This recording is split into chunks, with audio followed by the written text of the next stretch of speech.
As a video game player, there has absolutely been a moment somewhere in your past where you've been bad at video games. You're probably bad at the video games that you're playing right now. Okay. I know that I am, and that's okay, but lately I've seen lots of hateful talk around the Titanfall community calling players bad for using certain weapons or playing in certain ways. Pilots, it's time that you're introduced to the scrub mentality.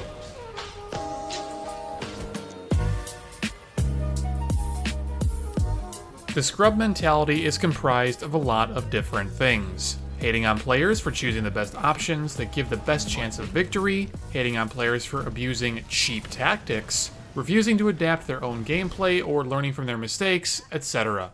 Now, this is not a new concept by any means. It's not something that I have outlined myself. It was originally popularized by a fighting game player by the name of Serlin, publisher of the hotly debated book Playing to Win.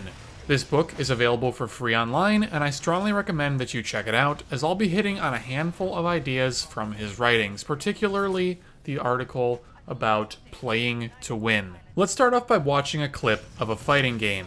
Fighting games are a great place to get started on these ideas because they boil our mental blocks down to their most fundamental levels. Fighting games are by design a little bit more simple than something like a shooter, but that doesn't make it a cheap or easy game by any means. It's all about adapting quickly or losing just as quickly. You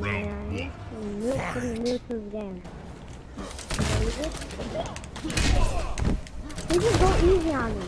I'm new to the game. Welcome to the real world! Welcome to the real world! Okay, that's a cheat move. That's a cheat move. Welcome to the real world! Time to learn! You gonna learn today! Move right there. That, ladies and gentlemen, is a cheat move. As you can see, poor little Jimmy here is afflicted by this scrub mentality. Now, of course, he's very young, and that's very understandable, but he is afflicted. He needs to learn to adapt. No, you're cheating. You're gonna learn! This is the real world! You learn it early, son! That's all you ever do in your house? I'm done playing now. Lots of players of games, when they first start out, end up being pretty incompetent in those games, and sometimes are completely unaware of just how incompetent they are. Some people just plain don't know what they don't know, and they dramatically overestimate their game knowledge and sometimes become boisterously overconfident because of it. It has the potential to sometimes get in the way of their own learning process. It creates a mental block where they're perpetually stuck in the scrub mentality. Now, a lot of these ideas are actually listed as a proper cognitive bias known as psychology. This is known as the Dunning-Kruger effect, and it reiterates pretty plainly all the things that we've mentioned thus far. As a novice who's just starting to learn the game, it's very easy to fall into the trap of believing that whatever task you're learning is much easier than it actually is. You see the tip of the mountain, you started hiking towards it, and it's not that far away.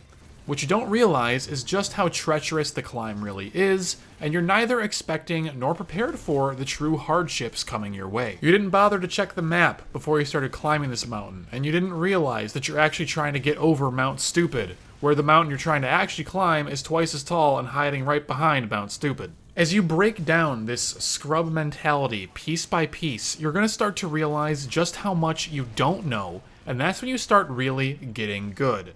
It's not an easy or a fast process. I would personally place myself at the bottom of that Dunning-Kruger curve right now.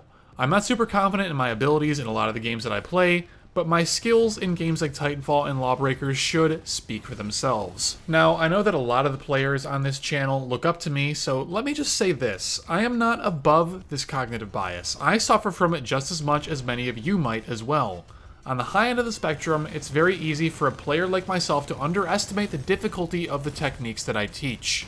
In my opinion, bunny hopping, air strafing, and all that other advanced stuff is a piece of cake, requiring very few inputs and feeling simple. As a keyboard and mouse player, I can pick up a controller that I don't even feel comfortable in using in the least bit, and I can accomplish these things in a very, very small amount of practice. However, I'm biased because I have so many hours of play in Titanfall 1, Titanfall 2, along with other FPS-Z titles. An FPS-Z is a term defining any FPS that works primarily in 3 dimensions as opposed to 2. Titanfall and Lawbreakers are some fantastic example of FPS-Z style games. Because my experience is so defined, so specific, I have some biases there. I erroneously presume that the tasks which are easy for me to perform are also easy for other people to perform, to completely plagiarize the Wikipedia page on this subject. If I was to pick up a fighting game right now, and I had to do some one-frame links in Street Fighter, you can bet your butt that after a week, I probably still wouldn't be able to do them consistently. So it's just a matter of where your skill set lies, with what kind of games you already have experience, before you can learn some of these more advanced techniques. So there's definitely some cognitive biases that I am employing as well. So how does all of this tie into the scrub mentality? Well, we have to recognize that we have a problem before we're able to solve it. We can yell at other players or blame the game all we want, but if you want to truly become a better gamer, you've got to recognize these shortcomings. Abandoning the scrub mentality not only helps with your games, but it has the potential to make you a better human being after all. Are you unable to make the gains that you need at the gym? Stop placing the blame elsewhere, it's on you. Wellness is a science that you can learn and master if you stop limiting yourself. Striking out with love interests in your life, it's time to look introspectively. Don't blame them and go full on neckbeard. Charisma is a skill that can be learned, it can be practiced, it can be trained, but first you have to understand yourself on a deeper level. Are you losing a lot to filthy rooftop devotion players who never move from their rooftop all game long? Stop blaming them for playing a strategy that works and try to figure out a way to play around the problem that you're having. You can absolutely get good. This segues us very nicely into our next point. You are a fool if you're trying to perform well in an aspect of your life and not outfitting yourself as well as possible to earn those goals. In the context of video games, if you want to top the leaderboards and set yourself up for victory, maybe you should put down the Grenadier weapon, put down the Mastiff, stop defending the Hollow Pilot as a good ability. Maybe it's time to put the Plasma Rifle down and pick up a DMR. Maybe it's time to stop running around like an idiot constantly and use the fast times to kill and slow peeking styles to your advantage. You know, maybe it's just time to put down Scorch and stop trying to force him to be a good Titan when he is just simply not. There is no such thing as a filthy metaslave, which is somebody who's wrong or bad for choosing what gives them the best chance to win. That doesn't exist. If you're playing with what gives you the best chance to win, you are playing effectively, you're playing intelligently. There is no moral high ground for saying, yeah, well, that guy is just using an alternator like a scrub. I'm using a Mastiff like a real god and doing well with it. Nobody cares. Let me try to explain it to you guys this way. Are rock climbers cheap noobs for using climbing gloves? Are baseball players the true master race for limiting themselves with wooden bats instead of using aluminum? When you start putting your hates in this light, suddenly you realize that maybe they're not the problem. Maybe the problem is you. And that's okay.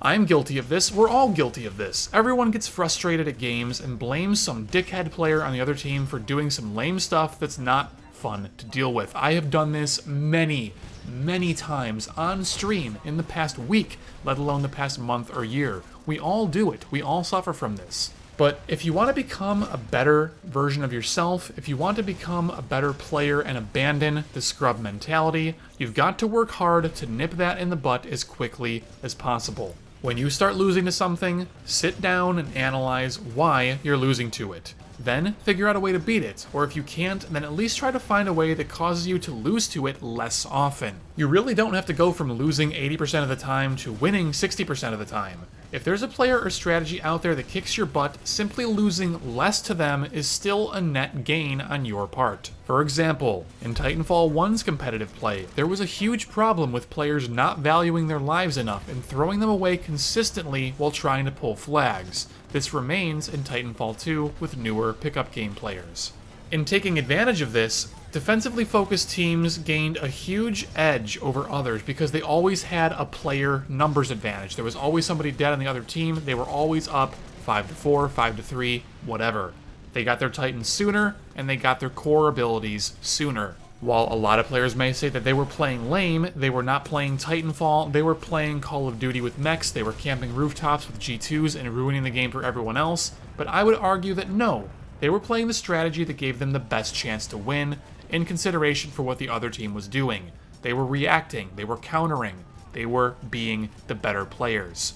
If that defensive team was getting significantly more frags and getting huge Titan advantages, then chaining multiple caps in the later stages of the game became extremely easy for them to accomplish. The offensive team simply played badly, they didn't respect their opponents, and deserved to lose because of it. Conditioning and respect, then, is a gigantic can of worms that applies very nicely to this subject, but I'm not going to open that can of worms today, but maybe sometime in the future we can hit on that topic some more. It's very, very fascinating. But Frothy, it's not fun to play that way. I'm playing Titanfall to go fast. I don't want to sit on a roof with a G2. That's absolutely fine. You don't have to be always playing to win. Your goal every single game should never be to sweat through your shirt and be the MLG pro that you think you deserve to be. Sometimes it's fun to just mess around. For some players, it's almost always fun to mess around and not take the game seriously, and that's okay. You should never try to be the best or even very good at every single game that you try to play. That would be total madness. For example, I sometimes play Rainbow Six Siege on the side when I don't want to play Titanfall. I play to win, I play to have a good time, but I'm never going to sweat the small stuff too much. I simply enjoy the experience as much as I can. The same thing applies to Hearthstone. Maybe I'll hit rank 5 with a deck that I made myself and feel good about playing, but I simply don't want to dedicate the time, money, and effort into crafting some 10,000 dust meta deck and grinding my life away on a 55% win rate to maybe hit Legend. With that said though, just don't hate on other players that are trying to play to win. These players have left all their mental blocks behind and very well may be on the path to ascension from scrubdom. They deserve to have fun in their own way just as much as you do, so long as they don't teabag and talk trash. And before we crack that can of worms open too far, we're going to go ahead and end today's discussion. We're getting a little bit too far into the gray area of what is and what is not okay in competitive gaming, especially the ethics of frustrating your opponent to increase your chance of winning against them. In summary, stop hating on other players. They're not bad kids for picking up tone or an alternator. Using the G2 doesn't make them a trashy meta slave. It makes them players that want to win, or maybe they're just players that are playing for fun, using the gear that they find fun. Your fun is wrong. If you can abandon the mental roadblocks preventing you from playing in a way that gives you the best chance of winning a game and keep your mouth shut while doing it, you're truly on the heavenly staircase delivering you from scrubdom. Thanks for watching everybody, and I hope that you found this talk useful. Please check out some additional reading on the subject in the links down below, where you can read in much more detail just how important these ideas are. Reading other people's perspectives on it will absolutely improve your understanding and serve to make you a better gamer. Remember, our motto here is relentless improvement. Never stop working to be the best gamer, best human being that you can possibly be. I know I'm far from perfect, so I hope that you guys and girls can grow along with me. Until next time, take care.